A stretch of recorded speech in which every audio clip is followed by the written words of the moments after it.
Hey, so in this video I just wanted to give you a quick tip on how to navigate through the PC-DMIS Edit Window quite easily.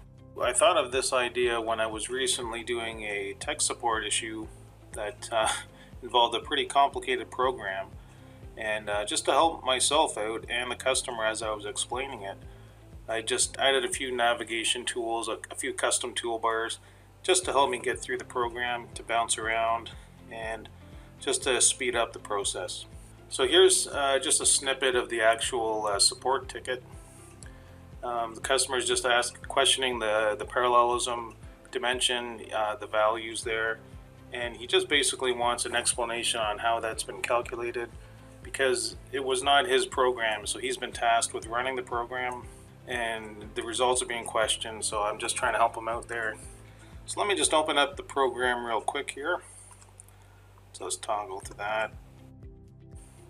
So here's the program. So you can see it's fairly lengthy. It's pretty confusing.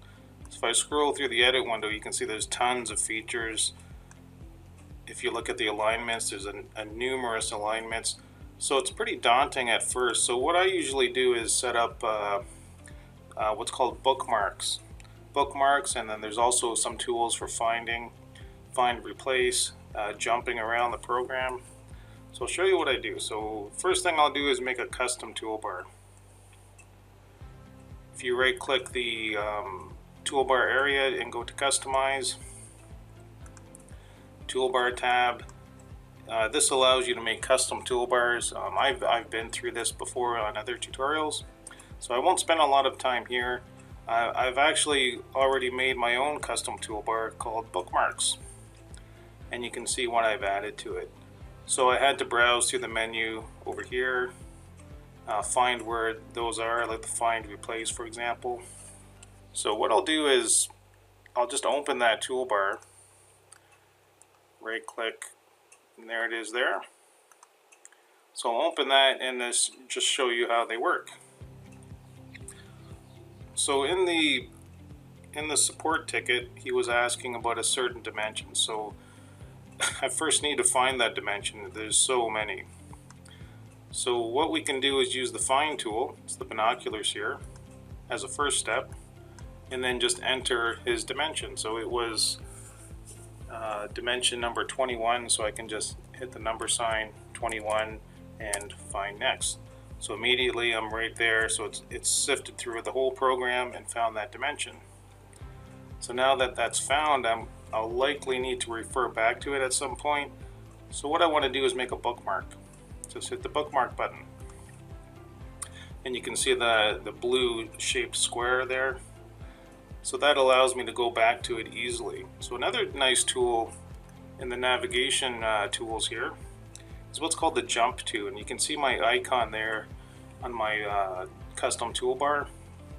So what that lets me do is, if I put my cursor over a feature, like it's referring to this line 1B, 2B, I don't know where that is in my program. It might be way in the middle of it, at the beginning, at the end. So what I can do is with my cursor on it, just jump to it, like that, and immediately I'm at that line 1B, 2B. So that's referenced in the dimension.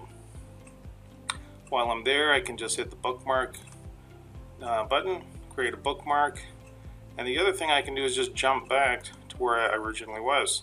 So you can see my cursor flashing there at the line 1B, 2B. So a nice way to jump through a program. It makes my life easier when I'm trying to troubleshoot a problem program.